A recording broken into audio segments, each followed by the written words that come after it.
Hello दोस्तों, हमारे YouTube channel Bandevi study में आपका स्वागत है। आज हम आपके लिए यहाँ इंडियन आर्मी अग्निवीर से संबंधित ऑल ट्रेड के लिए टोटल 30 प्रश्नों को लेकर आया हूँ, जो 15 सामान्य ज्ञान और 15 सामान्य विज्ञान के रहने वाले हैं। तो मैं उन्हीं 30 प्रश्नों को लेकर आया हूँ जो इंडियन आर्मी के पिछली बार कई एग्ज़ाम में पूछे गए हैं और जो भविष्य में 30 जून से लेकर 10 जुलाई के बीच 2025 में एग्ज़ाम होने वाला है, उसमें पूछे जाने की पूरी संभावना है। तो चलिए हम लोग शुरू करते हैं। तो मैं इस जो प्रैक्टिस सेट जो मैं लेकर आया हूँ, इसमें मैं आपको केवल क्वेश्चन पढ़ूंगा और आंसर का ट्रिक कर दूंगा। अगर आपको लगेगा कि मैं क्वेश्चन का आंसर जल्दी ट्रिक कर रहा हूं, तो आप हमारे वीडियो को क्लोज करके या फिर दोबारा भी देख सकते हैं। यह वीडियो हमारे यूट्यूब बनदेवी स्टडी पर ही पड़ी रहेगी। तो हमारा प्रश्न संख्या जो 1 है वह है हमारा, भारतीय संविधान में कुल कितने अनुच्छेद हैं? मूल रूप में जो भारत का जो मूल संविधान था उसमें टोटल कितने अनुच्छेद थे? तो वह थे हमारे टोटल 395 अनुच्छेद। इस प्रश्न का उत्तर हमारा ऑप्शन ए होगा 395। प्रश्न संख्या 2, भारत में पहली बार जनगणना किस वर्ष हुई थी? तो भारत में पहली बार जनगणना भारत में पहली बार जनगणना सन 1872 में लॉर्ड मेयो के समय हुई थी। अगर आपको कहेगा कि 10 के आधार पर या वैज्ञानिक आधार पर हमारी जनगणना 1881 में लॉर्ड रिपन के समय हुई थी, और जो हमारी जो लास्ट बार जनगणना हुई है वह हमारी सन 2011 में हुई है। अगर आपको कहेगा कि जो 2011 की जनगणना है यह कौन सी जनगणना थी, तो यह हमारी जब से जनगणना शुरू हुई थी उस समय से 15वीं जनगणना थी, और 10 के आधार पर या वैज्ञानिक आधार पर 14वीं जनगणना थी, और आज़ादी के बाद का कहेगा तो वह हमारी 7वीं जनगणना थी। और वर्तमान में जो हमारी जनगणना है वह 2026 में होने वाली है, और बर्फीले इलाकों से 2026 में हमारी जनगणना शुरू होगी। इस प्रश्न का उत्तर हमारा ऑप्शन ए होगा 1872। प्रश्न संख्या 3, दादा साहेब फाल्के पुरस्कार किस क्षेत्र में दिया जाता है? तो दादा साहेब फाल्के पुरस्कार हमारा फिल्म जगत का सबसे बड़ा पुरस्कार है और यह सिनेमा के क्षेत्र में दिया जाता है। इस प्रश्न का उत्तर हमारा ऑप्शन सी होगा, सिनेमा के क्षेत्र में दादा साहेब फाल्के पुरस्कार दिया जाता है। प्रश्न संख्या 4, भारतीय राष्ट्रीय सेना INA की स्थापना किसने की थी?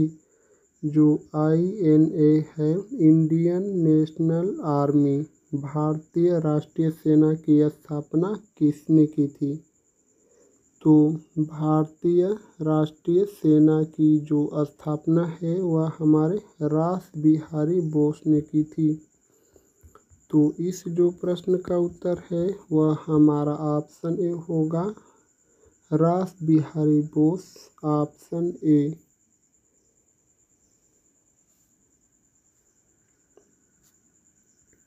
प्रश्न संख्या 5, किस भारतीय राज्य को भारत का मसालों का बागान कहा जाता है?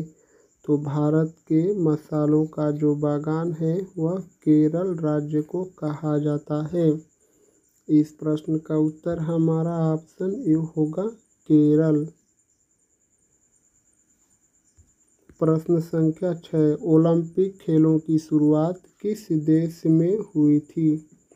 तो ओलंपिक खेलों की शुरुआत यूनान देश में हुई थी। ग्रीस या एथेंस में हुआ था। इस प्रश्न का उत्तर हमारा ऑप्शन सी होगा, यूनान या ग्रीस। प्रश्न संख्या 7, योजना आयोग को किसने प्रतिस्थापित किया? तो योजना आयोग की स्थापना सन 1950 में की गई थी और योजना आयोग के स्थान पर वर्तमान में नीति आयोग है। और यह जो नीति आयोग है यह कब इसका नाम बदल दिया गया?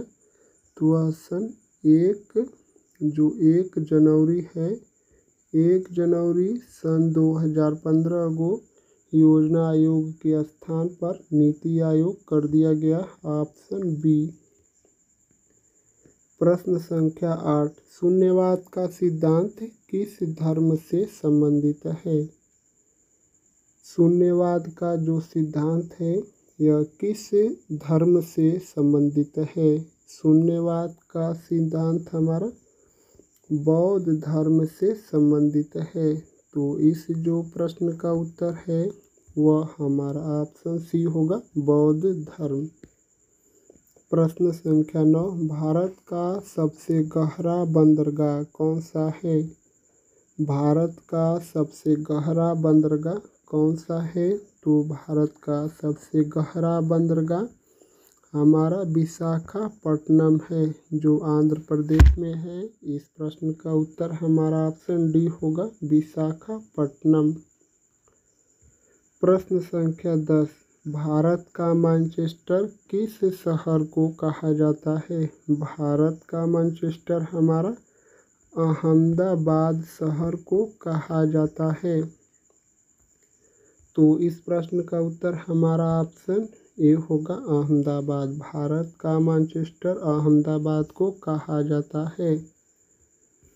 प्रश्न संख्या 11, भारत में पंचायती राज की शुरुआत कब हुई थी?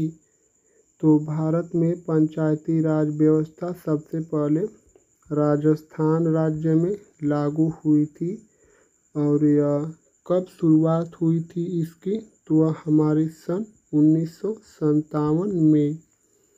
इस प्रश्न का उत्तर हमारा ऑप्शन भी होगा, सन 1957।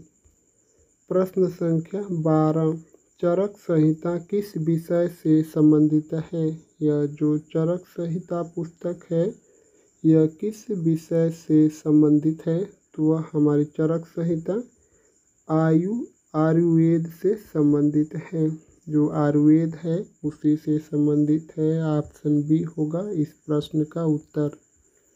प्रश्न संख्या 13, भारत का पहला परमाणु रिएक्टर कौन सा था? तो भारत का पहला परमाणु जो रिएक्टर था वह था हमारा अप्सरा। इस प्रश्न का उत्तर हमारा ऑप्शन बी होगा, अप्सरा। प्रश्न संख्या 14, फोर्ट विलियम कॉलेज की स्थापना कहाँ की गई थी? फोर्ट विलियम कॉलेज की स्थापना कहाँ की गई थी? तो फोर्ट विलियम कॉलेज की स्थापना हमारी कोलकाता या कलकत्ता में की गई थी। इस प्रश्न का उत्तर हमारा ऑप्शन बी होगा, कोलकाता। प्रश्न संख्या 15, भारत का राष्ट्रीय पशु कौन सा है? तो भारत का राष्ट्रीय पशु हमारा जो है वह बाघ है। सॉरी दोस्तों, भारत का राष्ट्रीय पशु हमारा बाघ है। और प्रोजेक्ट टाइगर की शुरुआत हमारे 1973 में हुई थी। और यह जो है हमारा बाघ के संरक्षण के लिए शुरू किया गया था। इस प्रश्न का उत्तर हमारा ऑप्शन सी होगा, बाघ। तो हमारे 15 सामान्य ज्ञान के प्रश्न समाप्त हो चुके हैं। तो अब चलिए 15 सामान्य विज्ञान के प्रश्नों को देखते हैं। हमारा प्रश्न संख्या 16 है, शरीर में लाल रक्त कणिकाएं आरबीसी का निर्माण कहाँ होता है? तो हमारे शरीर में लाल रक्त जो कणिकाएं हैं इसका निर्माण अस्थि मज्जा में होता है। हमारे शरीर में लाल रक्त कणिकाओं का निर्माण अस्थि मज्जा में होता है। और आरबीसी का जो जीवन काल होता है वह 120 दिन का होता है। इस प्रश्न का उत्तर हमारा ऑप्शन बी होगा, अस्थि मज्जा। प्रश्न संख्या 17, डीएनए की दोहरी कुंडली संरचना की खोज किसने की थी? तो डीएनए की दोहरी कुंडली संरचना की खोज हमारे वाटसन और क्रिक ने की थी। वाटसन और क्रिक। तो इस प्रश्न का जो उत्तर होगा वह हमारा ऑप्शन ए होगा, वाटसन और क्रिक। प्रश्न संख्या 18, जल का रासायनिक सूत्र क्या होता है? जल का रासायनिक सूत्र हमारा H2O होता है। इस प्रश्न का उत्तर हमारा ऑप्शन बी होगा, H2O। ऑक्सीजन का O2 होता है। हाइड्रोक्लोरिक अम्ल का सूत्र HCl होता है। कार्बन डाइऑक्साइड का सूत्र CO2 होता है। और यह जो CO है यह कार्बन मोनोऑक्साइड है जो एक जहरीली गैस है। प्रश्न संख्या 19, बैक्टीरिया का प्रजनन किस विधि से होता है? जो बैक्टीरिया का प्रजनन होता है तो वह किस विधि से होता है? तो वह जो है हमारा द्रव्य विभाजन क्रिया से होता है। बैक्टीरिया यानी जीवाणु का प्रजनन द्रव्य विभाजन क्रिया से होता है, ऑप्शन बी। प्रश्न संख्या 20 को देखते हैं, सूरज से पृथ्वी पर ऊर्जा किस रूप में आती है? सूरज से पृथ्वी तक ऊर्जा किस रूप में आती है? तो वह जो है हमारा सूरज से पृथ्वी पर ऊर्जा विकिरण द्वारा आती है। सूरज से पृथ्वी पर जो ऊर्जा आती है वह विकिरण या रेडिएशन के माध्यम से आती है। इस प्रश्न का उत्तर हमारा ऑप्शन बी होगा, विकिरण या रेडिएशन। प्रश्न संख्या 21, कौन सा विटामिन सूर्य की रोशनी में प्राप्त होता है? तो जो सूर्य की रोशनी से कौन सा विटामिन प्राप्त होता है? तो वह जो है हमारा विटामिन डी सूर्य की रोशनी में प्रचुर मात्रा में होता है। इस प्रश्न का उत्तर हमारा ऑप्शन सी होगा। विटामिन डी का रासायनिक नाम कैल्सीफेरॉल होता है। विटामिन ए की कमी से रतौंधी या नाइट ब्लाइंडनेस रोग होता है, इसका रासायनिक नाम रेटिनॉल है। विटामिन बी से बेरी रोग होता है और इसका रासायनिक नाम थायमीन है। और विटामिन के का रासायनिक नाम फिनोकिनीन है और यह रक्त का थक्का जमाने में सहायक होता है। तो चलिए हम लोग प्रश्न संख्या 22 को देखते हैं। किसी वस्तु की चाल को मापने के लिए कौन सी भौतिक राशि उपयोग में ली जाती है? तो किसी वस्तु की चाल को मापने के लिए कौन सी भौतिक राशि उपयोग में ली जाती है? तो वह जो है हमारा उसका वेग उसकी चाल को मापने के लिए उपयोग में लिया जाता है। इस प्रश्न का उत्तर हमारा ऑप्शन डी होगा, वेग। प्रश्न संख्या 23, कौन सी गैस जलने में सहायता करती है? तो कौन सी गैस है जो जलने में सहायता करती है?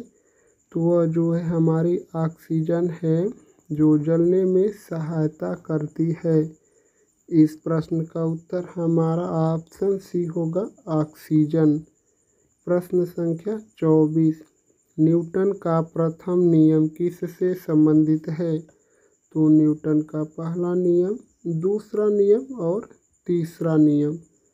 जो न्यूटन का पहला नियम है वह जड़त्व से संबंधित है। दूसरा नियम यह बराबर एम में यानी कि बल का फार्मूला निकलता है। और जो तीसरा नियम है वह क्रिया प्रतिक्रिया से संबंधित है। तो क्रिया प्रतिक्रिया से संबंधित हमारा तीसरा नियम है। इस प्रश्न का उत्तर हमारा जड़त्व होगा, ऑप्शन बी। प्रश्न संख्या 25, श्वसन की क्रिया में कौन सी गैस शरीर में प्रवेश करती है? श्वसन की क्रिया में कौन सी गैस शरीर में प्रवेश करती है? तो वह जो है हमारी श्वसन की क्रिया में ऑक्सीजन गैस हम लोग खींचते हैं और जो कार्बन डाइऑक्साइड गैस है इसको छोड़ते हैं। इस प्रश्न का उत्तर हमारा ऑप्शन बी होगा ऑक्सीजन। प्रश्न संख्या 26, रक्त समूह की खोज किसने की थी? रक्त समूह की खोज जो है वह हमारी कार्ल लैंडस्टीनर ने किया था। रक्त समूह की खोज कार्ल लैंडस्टीनर ने किया था। इस प्रश्न का उत्तर हमारा ऑप्शन सी होगा कार्ल लैंडस्टीनर। प्रश्न संख्या 27, प्रकाश का अपवर्तन किस कारण होता है? जो प्रकाश का अपवर्तन है यह किस कारण होता है? तो प्रकाश का अपवर्तन हमारा माध्यम के घनत्व में अंतर के कारण होता है। इस प्रश्न का उत्तर हमारा ऑप्शन बी होगा माध्यम के घनत्व में अंतर के कारण। प्रश्न संख्या 28, मनुष्य के शरीर में सबसे बड़ी हड्डी कौन सी होती है? तो मनुष्य के शरीर में जो सबसे बड़ी हड्डी होती है वह जांघ में पाई जाती है और इसका जो नाम है वह है हमारा फीमर। फीमर हड्डी मनुष्य के शरीर की सबसे बड़ी हड्डी है और यह जांघ में पाई जाती है। Option A. प्रश्न संख्या 29, कच्चे फलों को जल्दी पकाने के लिए किस गैस का प्रयोग किया जाता है? कच्चे फलों को जल्दी पकाने के लिए किस गैस का प्रयोग किया जाता है? तो वह जो है हमारे एथिलीन। कच्चे फलों को जल्दी से पकाने के लिए एथिलीन गैस का प्रयोग किया जाता है। तो इस प्रश्न का उत्तर होगा वह हमारा ऑप्शन भी होगा एथिलीन। प्रश्न संख्या 30 और आज के प्रैक्टिस सेट का जो है हमारा लास्ट क्वेश्चन, मानव शरीर में कितने गुणसूत्र या क्रोमोसोम्स होते हैं? मानव शरीर में गुणसूत्रों की संख्या कितनी होती है या क्रोमोसोम्स की संख्या कितनी होती है? तो इस प्रश्न का जो उत्तर है वह आप लोगों को कमेंट करके बताना है। तो अगर आप हमारे चैनल पर पहली बार आए हैं तो सबसे पहले आप हमारे चैनल को सब्सक्राइब कर लीजिए। वीडियो अच्छी लगी है दोस्त तो लाइक करना मत भूलना दोस्तों। और आप यह भी कमेंट करके बताइए कि इन सभी 30 प्रश्नों में से आपको कितने प्रश्नों का जवाब सही पता था। आप लोग का बहुत बहुत धन्यवाद दोस्तों।